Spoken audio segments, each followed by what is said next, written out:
Baik, bismillahirrahmanirrahim. Assalamualaikum warahmatullahi wabarakatuh. Perkenalkan, saya Ilman Kafabila dari kelas MBS 21A. Di sini saya akan menjelaskan materi perkuliahan manajemen asuransi syariah yang insya Allah di video kali ini ada 3 judul besar yang akan saya ambil dan saya jelaskan. Yaitu yang pertama tentang sumbangan wajib dana kecelakaan lalu lintas jalan.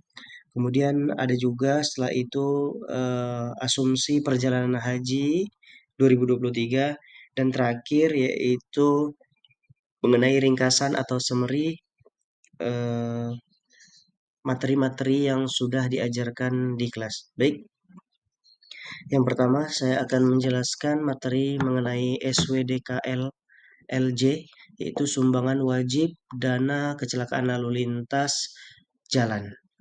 Asuransi penting bagi pemilik kendaraan bermotor. Baik, sebelumnya, pentingnya asuransi lalu lintas bagi pemilik kendaraan tidak dapat diabaikan, mengingat risiko dan konsekuensi yang dapat terjadi akibat kecelakaan di jalan.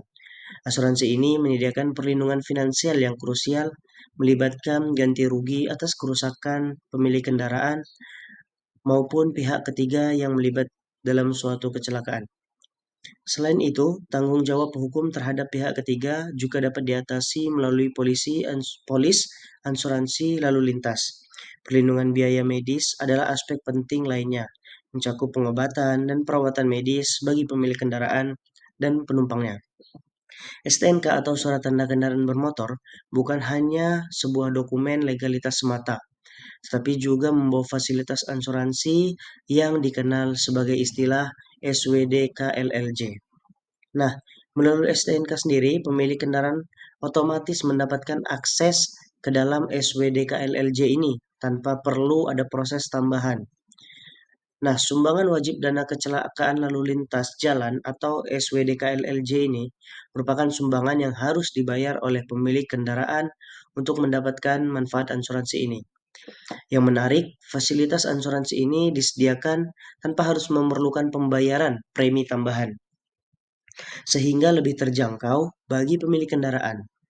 Dalam konteks sosial, SWDKLLJ juga merupakan dimensi kemanusiaan karena dana yang terkumpul juga digunakan untuk membantu korban kecelakaan lalu lintas. Dengan demikian, STNK bukan hanya sebagai bukti pemilikan legal, tapi juga sebagai pintu masuk bagi pemilik kendaraan untuk mendapatkan perlindungan asuransi yang tidak hanya mencakup kepentingan pribadi, tetapi juga mendukung keberlanjutan masyarakat secara lebih luas.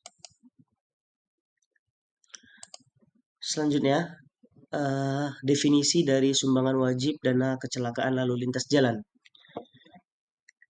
SWDKLLJ atau sumbangan wajib dana lalu lintas jalan merujuk pada kewajiban pembayaran sejumlah dana yang harus dipenuhi oleh setiap pemilik kendaraan bermotor di Indonesia.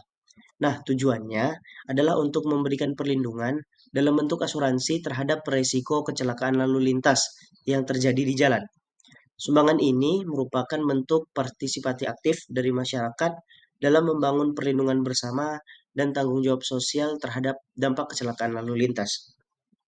Dengan membayar SWDKLLJ ini, maka pemilik kendaraan tidak hanya memenuhi kewajiban hukumnya, tetapi juga mendapatkan fasilitas asuransi yang mencakup berbagai risiko.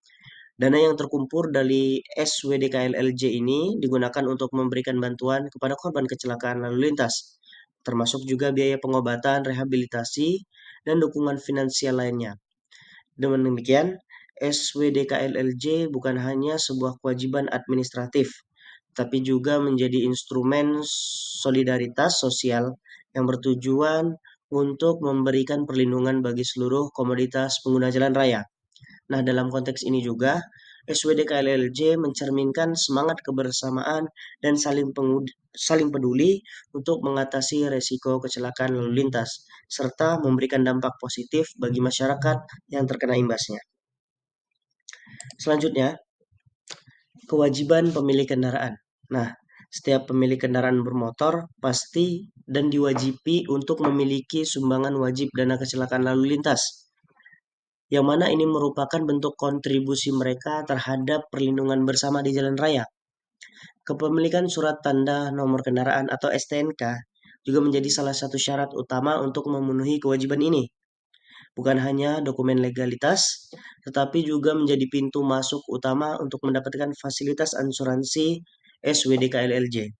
Nah, dengan memegang STNK, pemilik kendaraan dianggap telah memenuhi kewajiban dan secara otomatis tercakup dalam asuransi SWDKLLJ yang bertujuan memberikan bantuan finansial kepada korban kecelakaan lalu lintas.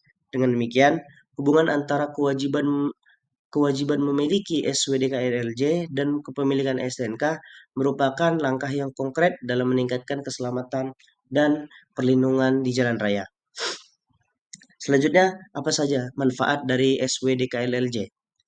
Sumbangan wajib dana kecelakaan lalu lintas memberikan beberapa manfaat yang signifikan bagi pemilik kendaraan bermotor secara umum.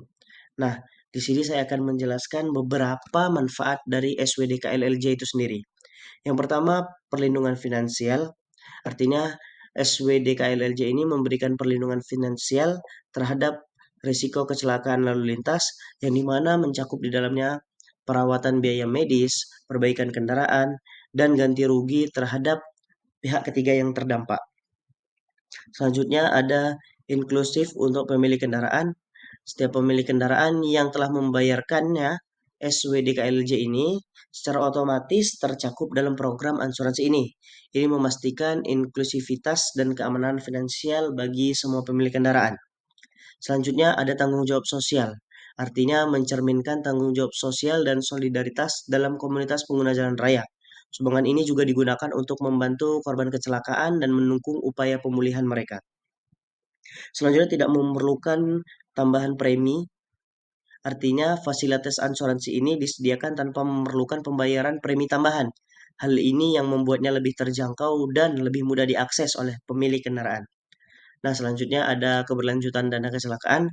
Artinya asuransi ini berkontribusi pada keberlanjutan dana kecelakaan yang dapat digunakan untuk memberikan bantuan kepada yang lebih banyak korban dan meningkatkan kapasitas pemulihan setelah laka lantas. Nah, selanjutnya yang terakhir yaitu kemudahan proses klaim. Proses klaim asuransi SWDKLLJ ini memang sengaja dirancang untuk menjadi lebih mudah dan sederhana, juga cepat. Yang mana pemilik kendaraan dapat lebih mudah mendapatkan manfaat asuransi dalam waktu yang dibutuhkan. Berikut beberapa manfaat dari asuransi SWDKLLJ ini. Nah, sebelum kita lebih jauh, mari coba sebentar kita sejenak melihat video penjelasan apa sih SWDKLLJ itu sendiri.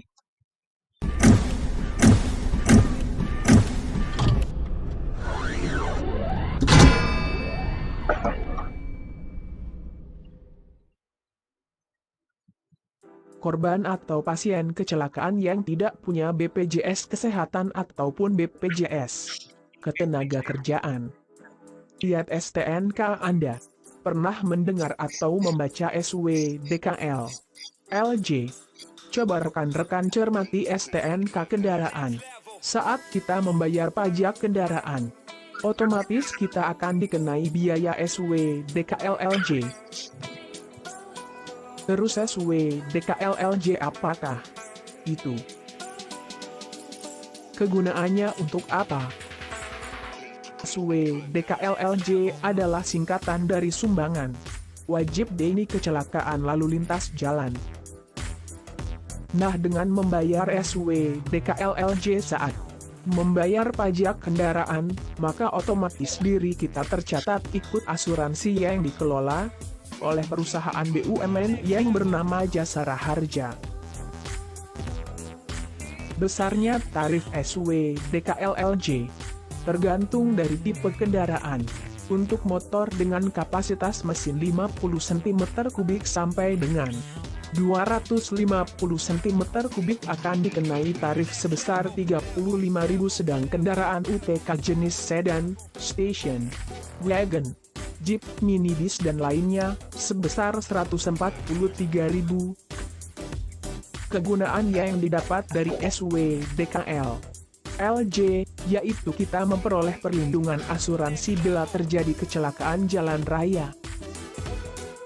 Besarnya santunan diberikan oleh Jasara Harja berdasarkan pada ketetapan Menteri Keuangan Republik Indonesia berdasarkan Peraturan Menteri Keuangan Republik Indonesia Nomor 15 dan 16 garis miring PMK 102017 tanggal 13 Februari 2017.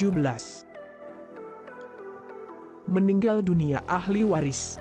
Dari 25 juta rupiah naik menjadi 50 juta rupiah.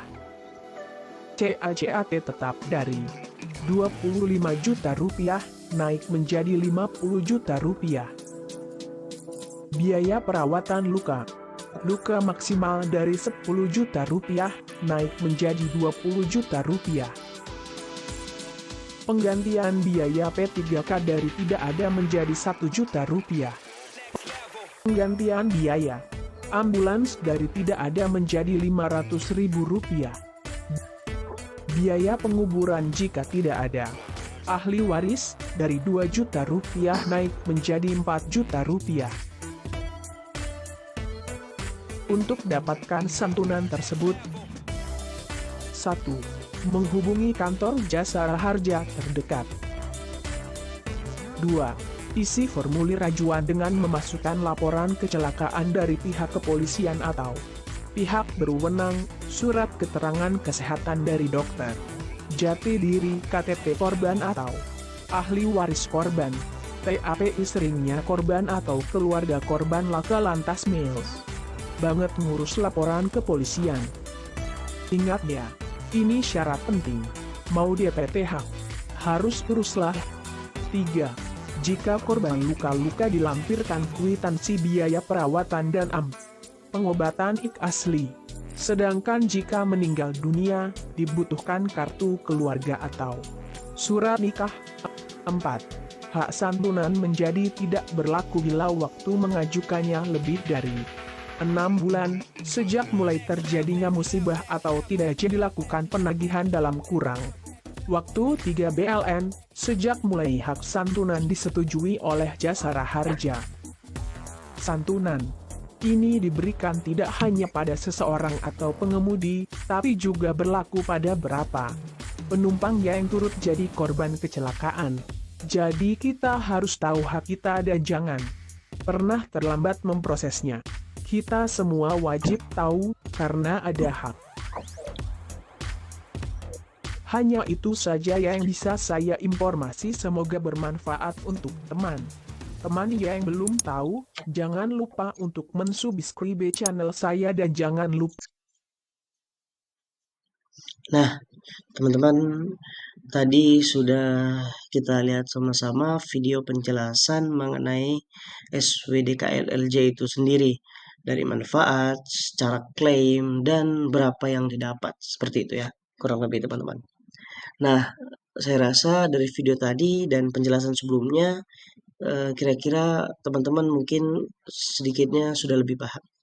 Selanjutnya, apa saja keuntungan dalam mengikuti SWDKLLJ ini? Nah, berikut ada beberapa keuntungan, saya akan membacakan.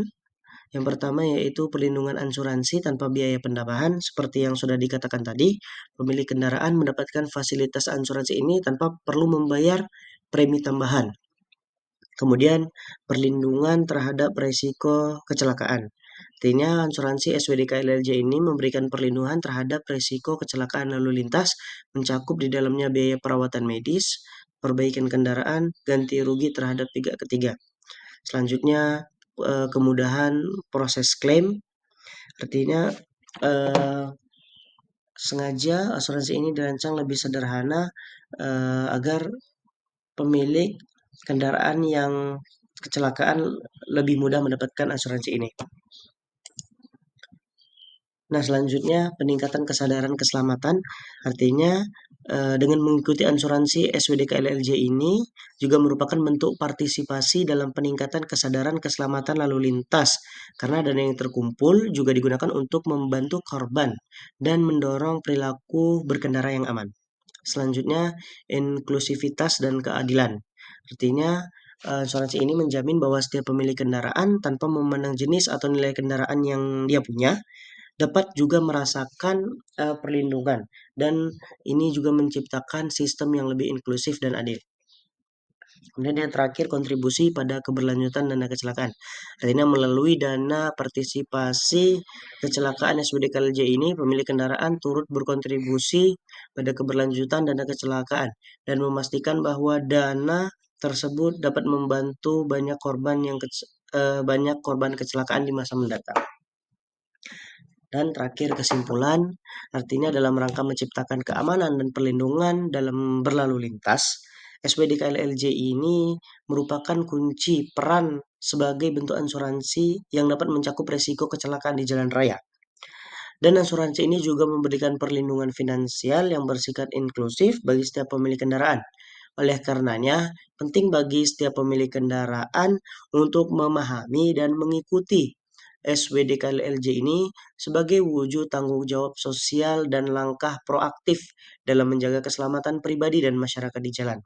Ajakan untuk memastikan partisipasi dalam kegiatan SWDK-LLJ ini bukan hanya menjadi kewajiban administratif, tetapi juga investasi pada perlindungan diri sendiri dan kontribusi positif dalam menciptakan lingkungan berlalu lintas yang lebih aman dan bertanggung jawab. Dengan demikian, memahami dan mengikuti asuransi ini adalah langkah penting untuk mewujudkan komunitas berlalu lintas yang lebih terlindung dan saling mendukung. Baik, mungkin sedikit itu penjelasan mengenai tema SWDK-LLJ. Selanjutnya kita masuki tema selanjutnya, yaitu cara perhitungan kontribusi asuransi perjalanan haji di tahun 2023. Asuransi perjalanan haji 2023, produk dan manfaatnya. Sebelumnya, asuransi perjalanan haji pada tahun 2003 adalah produk asuransi yang dirancang khusus kepada para jamaah untuk memberikan perlindungan selama melaksanakan ibadah haji 40 hari. Produk ini menyediakan manfaat finansial kepada peserta asuransi atau ahli warisnya dalam situasi yang tidak diinginkan, seperti kematian selama perjalanan. Asuransi ini juga memastikan bahwa jamaah haji dan keluarganya terlindungi secara finansial, memberikan ketenangan pikiran dalam menjalankan ibadah haji. Nah, apa saja tujuan adanya asuransi perjalanan haji ini? Yang pertama sudah tentu untuk melindungi jamaah haji, yang mana perlindungan finansial kepada jamaah haji selama perjalanan mencakup risiko kematian dan kejadian lain yang tidak diinginkan selama pelaksanaan ibadah haji. Kemudian selanjutnya memberikan ketentraman pikiran karena jamaah haji dan keluarganya mendapat perlindungan finansial yang dapat membantu mengatasi dampak keuangan pada situasi yang tidak terduga. Selanjutnya meminimalkan beban keuangan, artinya mengurangi beban keuangan yang dapat timbul akibat biaya-biaya terkait dengan pemulangan jenazah atau kebutuhan yang mendesak lainnya. Selanjutnya, penyelenggaraan ibadah haji dengan aman. Artinya mendukung penyelenggaraan ibadah haji dengan memberikan perlindungan finansial dan memastikan bahwa peserta dapat berkonsentrasi sepenuhnya pada pelaksanaan ibadah haji tanpa harus khawatir akan risiko keuangan. Selanjutnya, asumsi-asumsi. Nah, asumsi-asumsi yang digunakan untuk menghitung kontribusi adalah sebagai berikut.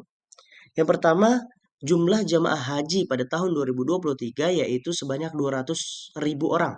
Sementara jamaah haji yang meninggal itu sebanyak 100 orang. Dan manfaat asuransi bagi jamaah yang meninggal maka akan diberikan ke ahli warisnya sebesar 40 juta. Nah, sini mari kita hitung dalam penjelasan kontribusi premi. Dalam kasus ini, kita bisa menggunakan rumus kontribusi premi asuransi perjalanan haji dengan asumsi-asumsi yang sudah disebutkan tadi. Rumusnya adalah sebagai berikut. Kontribusi atau premi sama dengan jumlah jamaah haji yang meninggal dibagi jumlah jamaah haji dikali manfaat asuransi per jamaah haji. Oke, kita hitung. Jadi kontribusi premi 100. 100 per 200.000 dikali 40 juta. Karena 100 ini jumlah jamaah haji yang meninggal di tahun 2023. Kemudian 200.000 itu jumlah jamaah haji 2023 dikali 40 juta. 40 juta ini sendiri itu merupakan jumlah manfaat haji, manfaat asuransi per jiwa. Kita dapat mengalihkan dan dapat hasilnya 1/2000 dikali 40 juta. Kemudian hasilnya 0,0005 dikali 40 juta dan hasilnya 20.000. Nah, setelah perhitungan tadi, maka kontribusi premi asuransi perjalanan haji untuk setiap jamaah adalah sebesar 20.000. Jadi dari 200.000 orang tadi, asuransinya sebesar 20.000. Nah, inilah jumlah yang harus dibayar para jamaah haji 2023 apabila ingin mendapatkan manfaat asuransi sebesar 40 juta. Apabila terjadi hal yang tidak diinginkan seperti kematian ketika perjalanan haji. Nah, selanjutnya kesimpulannya dalam rangka memahami cara perhitungan kontribusi premi, asuransi perjalanan haji sangat penting untuk dimengerti rumus dasar dan melibatkan jumlah jemaah haji yang meninggal, jumlah total jemaah haji, dan manfaat asuransi per individu. Contoh perhitungan dapat memberikan gambaran praktis tentang besaran premi yang perlu dibayarkan untuk mendapatkan manfaat asuransi yang optimal. Pentingnya memahami dan mengikuti asuransi perjalanan haji mencakup dua dimensi. Yang pertama dari perspektif finansial.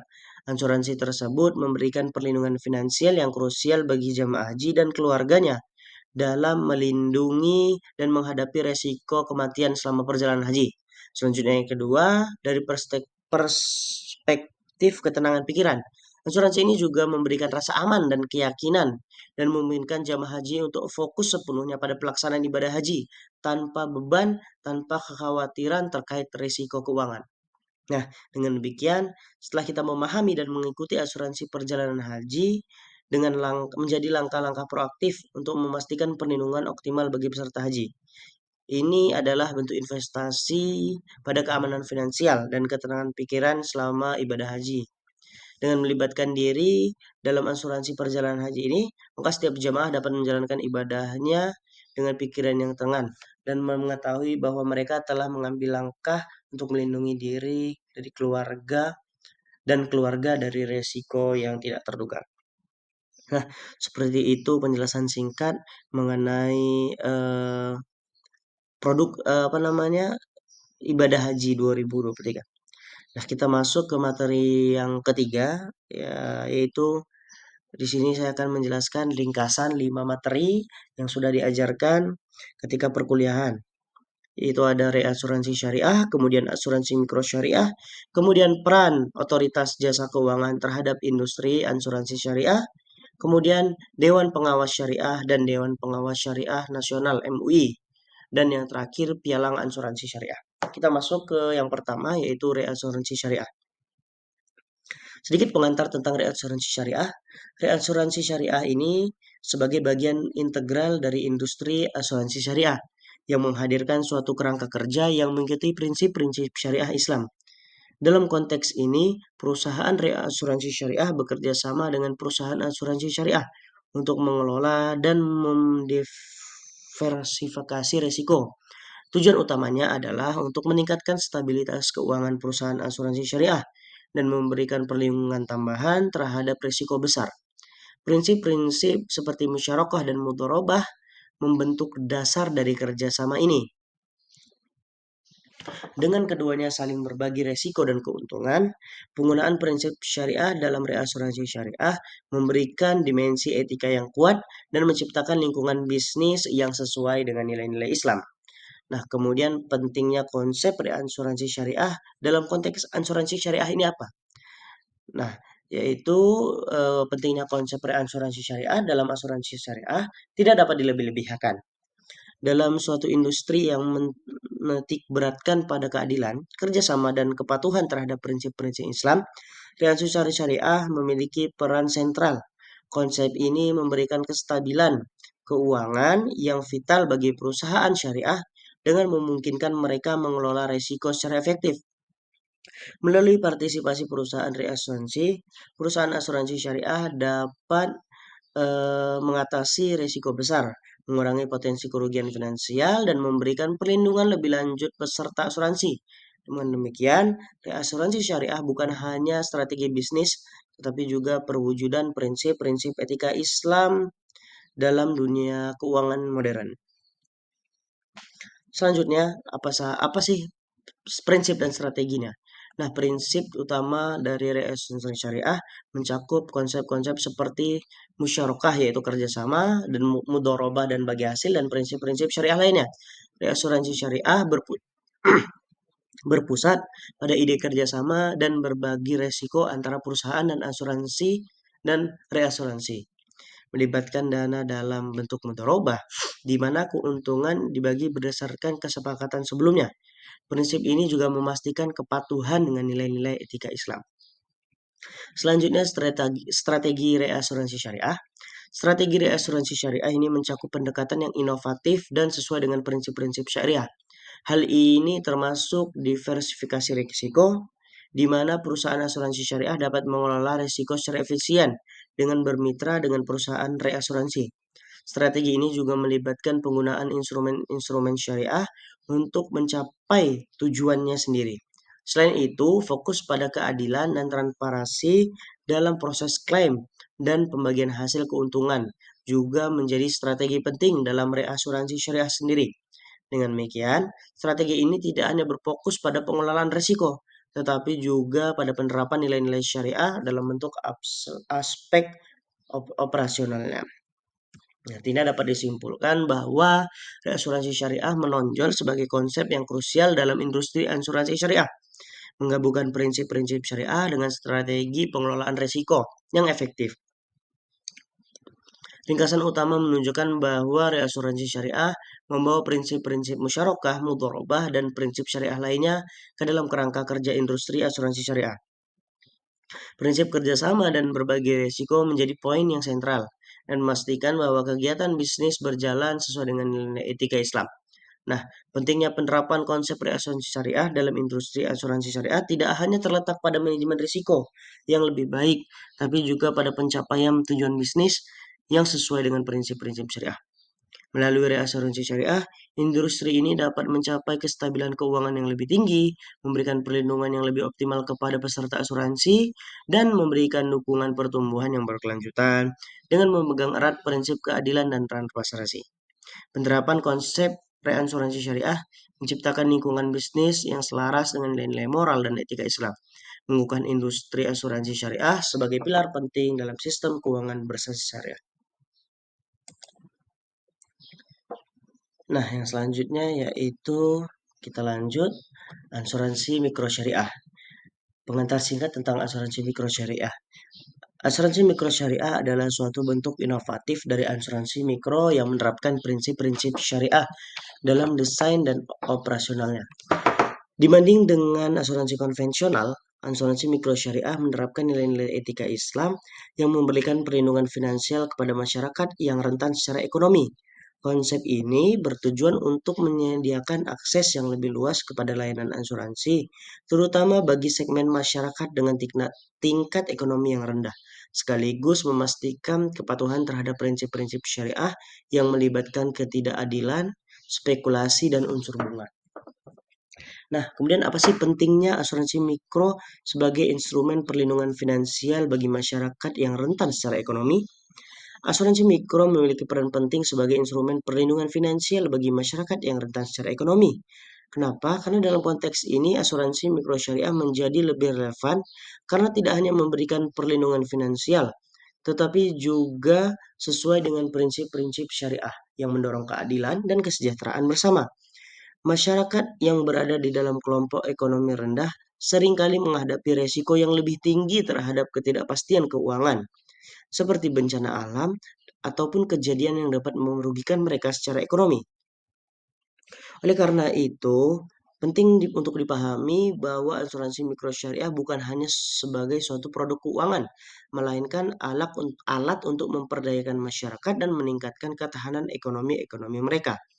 Melalui asuransi mikro ini, diharapkan masyarakat dapat mengatasi risiko finansial tanpa melanggar prinsip-prinsip moral dan etika Islam. Selanjutnya, apa sih manfaat dari asuransi mikro syariah ini?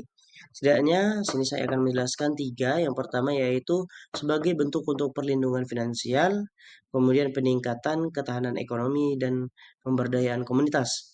Nah, untuk perlindungan finansial sendiri, artinya asuransi ini memberikan perlindungan kepada masyarakat secara finansial yang rentan terhadap ekonomi. Dalam situasi ini, eh, seperti bencana ataupun hal-hal darurat. Nah, asuransi mikro dapat memberikan klaim finansial yang membantu melunakkan dampak ekonomi yang ditimbulkan. Kemudian selanjutnya, peningkatan ketahanan ekonomi. Artinya, produk asuransi mikro syariah ini berperan dalam meningkatkan ketahanan ekonomi masyarakat. Dengan adanya perlindungan finansial, individu dan keluarga dapat lebih mudah pulih dari kerugian ekonomi yang mungkin timbul akibat suatu resiko tertentu. Ini memberikan kestabilan untuk dan memungkinkan mereka tetap berdaya pada saat sulit-sulit itu. Dan yang terakhir, asuransi mikro syariah dapat menjadi instrumen pemberdayaan komunitas dengan berbagai risiko dan keuntungan sesama anggota komunitas. Asuransi mikro menciptakan rasa solidaritas dan tanggung jawab bersama.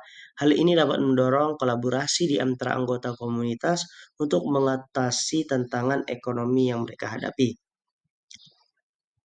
Selanjutnya apa sih implementasi prinsip-prinsip syariah dalam asuransi mikro ini? Ada prinsip adil, yaitu desain produk asuransi mikro syariah menekankan keadilan dalam pembagian resiko dan keuntungan, premi dan klaim dibagi secara adil dan sesuai dengan prinsip musyarakah dan mudharabah, menghindari ketidakadilan atau penyalahgunaan di dalam proses pembayaran klaim.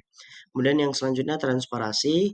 Implementasi prinsip transparansi dalam asuransi mikro syariah memberikan kejelasan kepada peserta asuransi mengenai ketentuan-ketentuan produk dan mekanisme klaim. Ini menciptakan kepercayaan dan memastikan bahwa peserta memiliki pemahaman yang baik tentang manfaat dan kewajiban yang terkait dengan asuransi mikro. Kemudian selanjutnya manfaat bagi semua pihak. Artinya asuransi mikro syariah memang dirancang untuk memberikan manfaat kepada semua pihak yang terlibat, termasuk peserta, perusahaan asuransi, dan komunitas secara keseluruhan. Prinsip-prinsip syariah mengarah pada keseimbangan kesejahteraan bersama, sehingga implementasi produk asuransi mikro syariah berdampak positif yang merata di dalam suatu komunitas. Selanjutnya apa sih tantangan dan peluang? Adapun tantangan asuransi mikro syariah, eh, yang perlu diperhatikan adalah rendahnya pemahaman masyarakat terkait produk ini, yang memerlukan upaya edukasi yang intensif. Selain itu, perbedaan regulasi dan kerangka hukum di berbagai wilayah juga dapat menjadi kendala untuk pertumbuhan yang konsisten. Keberlanjutan bisnis dan penentuan premi yang adil juga menjadi aspek yang perlu diatasi. Sementara itu peluangnya eh, yang berkelanjutan tampak menjanjikan karena penetrasi pasar yang luas, khususnya di segmen yang belum terlayani, memberikan peluang ekspansi yang signifikan, kolaborasi dengan institusi keuangan syariah dan pemanfaatan teknologi finansial dan dapat memperkuat industri ini. Selain itu, inovasi produk yang memahami kebutuhan lokal dan karakteristik masyarakat dapat menjadi kunci daya tarik bagi konsumen. Dengan pemahaman mendalam serta tantangan peluang ini, pengembang asuransi mikro syariah dapat merancang strategi yang tepat untuk menghadapi dinamika pasar dan membangun pertumbuhan yang berkelanjutan dalam industri ini. Dan secara kesimpulan, eh, asuransi mikro syariah ini menjadi solusi yang vital dan menyediakan perlindungan finansial bagi sektor masyarakat bagi yang kurang mampu. Nah, eh, peran penting mikro asuransi syariah yaitu dalam memberikan akses perlindungan finansial yang merata dan sesuai prinsip-prinsip syariah. Melalui konsep ini, masyarakat yang rentan secara ekonomi dapat memperoleh perlindungan finansial yang tidak hanya terjangkau, tetapi juga sesuai dengan nilai-nilai moral dan etika Islam. Dengan memberikan jaminan finansial dalam menghadapi risiko ekonomi, asuransi mikrosyariah mendorong peningkatan ketahanan ekonomi dan pemberdayakan komunitas yang membutuhkan. Oleh karena itu, keberlanjutan dan pengembangan konsep asuransi mikrosyariah tidak hanya mendukung pertumbuhan industri asuransi syariah secara keseluruhan saja, tetapi juga berperan sebagai instrumen inklusif untuk meningkatkan kesejahteraan masyarakat yang kurang mampu secara finansial. Selanjutnya, ringkasan yang selanjutnya yaitu peran otoritas jasa keuangan terhadap industri asuransi syariah. OJK atau Otoritas Jasa Keuangan memiliki peran yang sangat penting dalam mengawasi dan mengatur industri asuransi syariah di Indonesia. Berikut ada beberapa peran OJK terhadap industri asuransi syariah. Yang pertama yaitu regulasi dan pengaturan. OJK ini bertanggung jawab untuk merumuskan regulasi dan kebijakan yang berkaitan dengan industri asuransi syariah. Yang ini mencakup di dalamnya standar-standar operasional, ketentuan keuangan, dan persyaratan lainnya yang harus dipenuhi. Kemudian yang kedua yaitu lisensi dan perizinan. OJK memberikan lisensi dan perizinan kepada seluruh perusahaan asuransi syariah yang memenuhi persyaratan yang telah ditetapkan. Proses pemberian lisensi ini melibatkan evaluasi terhadap kapasitas, integritas, dan kelayakan finansial perusahaan untuk beroperasi di sektor asuransi syariah. Kemudian yang selanjutnya yang ketiga, pengawasan dan pengendalian risiko. OJK melakukan pengawasan terhadap kegiatan operasional perusahaan asuransi syariah untuk memastikan bahwa mereka mematuhi prinsip-prinsip syariah dan menjalankan bisnisnya secara sehat dan berkelanjutan. OJK juga memastikan bahwa perusahaan memiliki mekanisme pengendalian risiko yang memadai. Selanjutnya, penyelenggaraan edukasi dan pelatihan. OJK terlibat dalam penyelenggaraan edukasi dan pelatihan bagi pihak yang terlibat dalam industri asuransi syariah ini. Hal ini bertujuan untuk meningkatkan pemahaman dan keterampilan para pelaku industri agar dapat mengikuti perkembangan terkini dalam asuransi syariah. Selanjutnya, yang kelima, pemantauan kesehatan dan keuangan. OJK secara rutin memantau kesehatan keuangan perusahaan asuransi syariah. Ini termasuk di dalamnya evaluasi terhadap likuiditas, solvabilitas, dan kinerja keuangan secara umum untuk memastikan bahwa perusahaan dapat membayar klaim dan memenuhi kewajiban keuangan lainnya. Dan yang keenam, penanganan keluhan dan sengketa. Artinya OJK juga berperan dalam menangani keluhan dan sengketa yang melibatkan perusahaan asuransi syariah. Mereka berusaha memberikan penyelesaian yang adil dan transparan bagi semua pihak yang terlibat. Dan yang tujuh, yang terakhir, pengembangan pasar. OJK dapat berperan dalam mengembangkan pasar asuransi syariah dengan mendorong inovasi, pemasaran, promosi produk asuransi syariah yang bertujuan untuk meningkatkan partisipasi masyarakat dalam produk-produk asuransi syariah. Selanjutnya, apa itu Dewan Pengawas Syariah dan Dewan Pengawas Nasional MUI? Nah, Dewan Pengawas Syariah dan Dewan Pengawas Nasional Syariah Nasional merupakan dua entitas kunci yang memiliki peran penting dalam mengawasi dan mengatur praktik keuangan syariah di Indonesia. Nah, adapun tanggung jawab ataupun tupoksi DPS itu bertanggung jawab atas pengawasan dan pemantauan terhadap lembaga keuangan, memastikan kepatuhan mereka terhadap prinsip-prinsip syariah. DPS juga berperan dalam menilai dan mengawasi produk serta layanan keuangan agar sesuai dengan ketentuan syariat Islam. Kemudian DSN MUI, Dewan Syariah Nasional, tupoksinya memiliki fungsi sebagai otoritas yang menetapkan fatwa dan standar syariah. DSN sendiri memberikan panduan dan arahan terkait produk dan layanan keuangan syariah, menjadikannya sebagai pedoman utama bagi industri keuangan syariah di dalam memastikan keberlanjutan kepercayaan masyarakat terhadap keuangan syariah, serta membimbing perkembangan industri tersebut sesuai dengan prinsip Islam. Nah, kemudian proses pembuatan fatwa yang dilakukan oleh Dewan Syariah Nasional MUI ada beberapa langkah. Yang pertama, mengidentifikasi permasalahannya. Kemudian selanjutnya, penelitian dan kajian. Kemudian diskusi dan deliberasi. Kemudian validasi dan koreksi.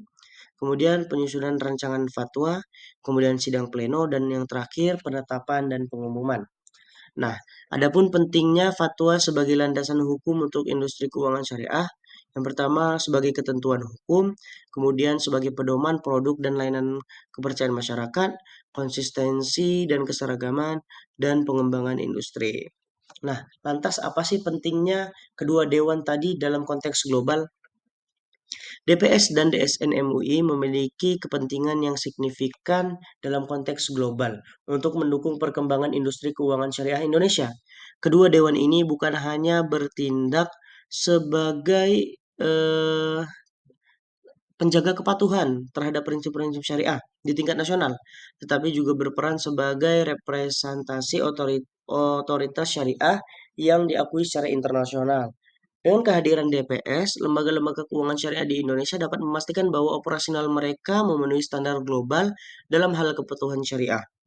Seiring dengan itu, DSN sebagai otoritas tertinggi dalam penetapan fatwa dan standar syariah dapat membantu menjaga kredibilitas dan konsistensi industri keuangan syariah Indonesia di mata komunitas internasional.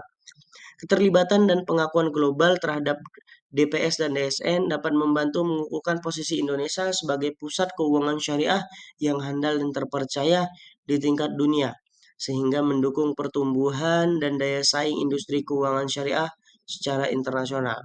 Nah, kedua dewan ini dan dengan peran dan kewenangannya turut membawa dampak positif pada citra dan penerimaan keuangan syariah di Indonesia di pasar global. Kemudian secara kesimpulan, DPS dan DSN MUI memiliki peran yang sangat penting dalam pengawasan dan pengembangan industri keuangan syariah. DPS berfungsi sebagai pengawas yang menjaga lembaga keuangan agar tetap patuh terhadap prinsip syariah. Sementara DSN MUI sebagai otoritas tertinggi dalam penetapan dan standar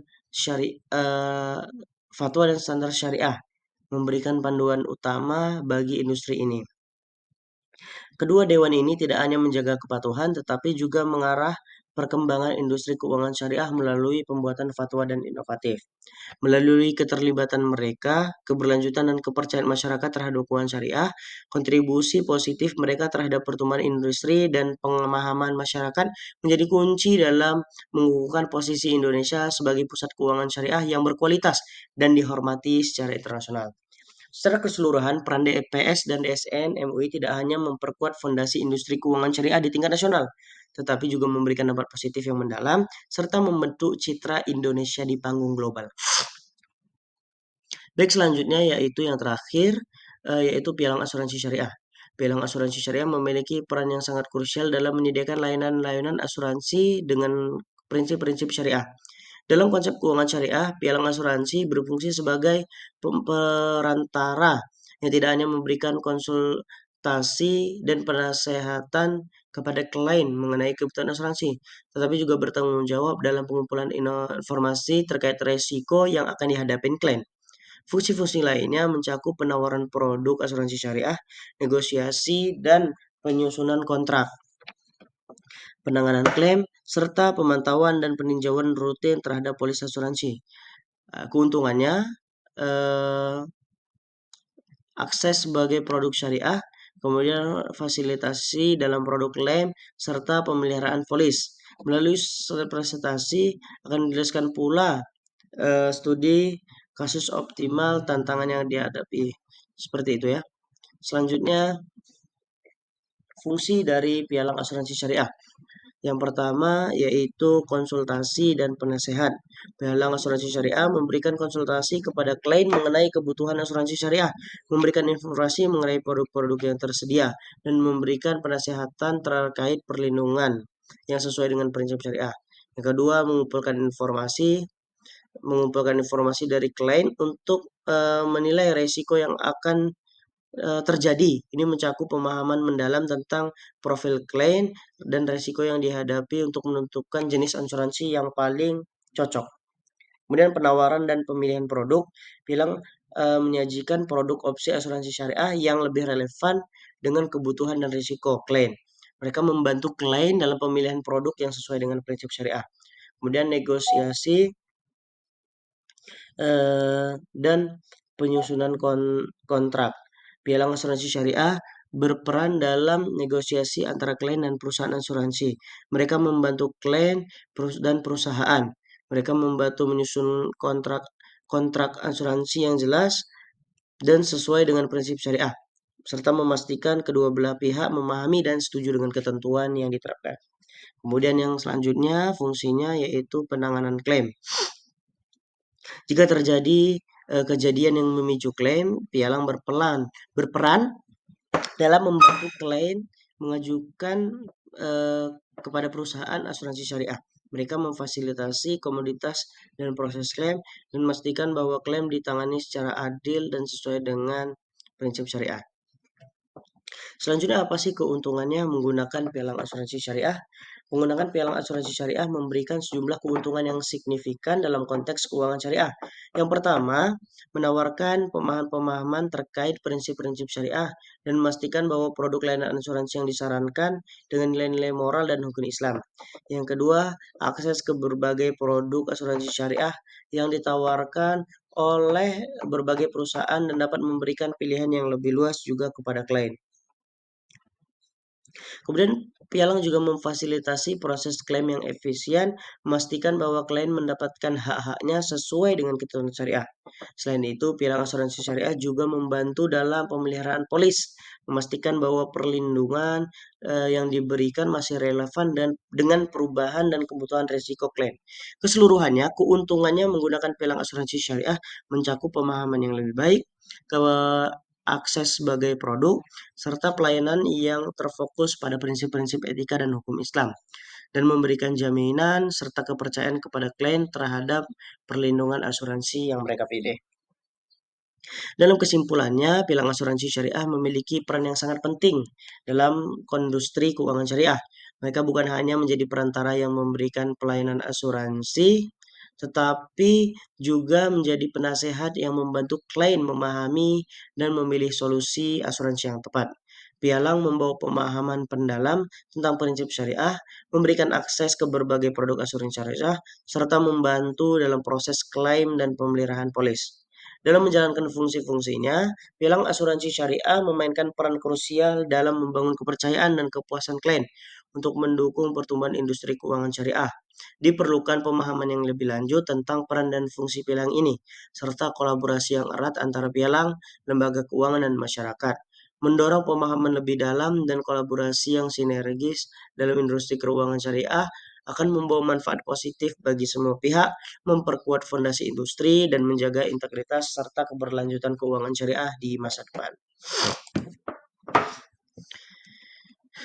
Baik, teman-teman semuanya, mungkin hanya itu yang dapat saya sampaikan terkait 3 materi yang sudah disampaikan dari tadi. Semoga materi yang disampaikan bisa menambah wawasan dan kepemahaman kita tentang pentingnya manfaat eh, berkendara, kemudian manfaat haji, dan selanjutnya asuransi-asuransi, produk-produk asuransi yang sudah dijelaskan. Mungkin sekian dari saya. Assalamualaikum warahmatullahi wabarakatuh.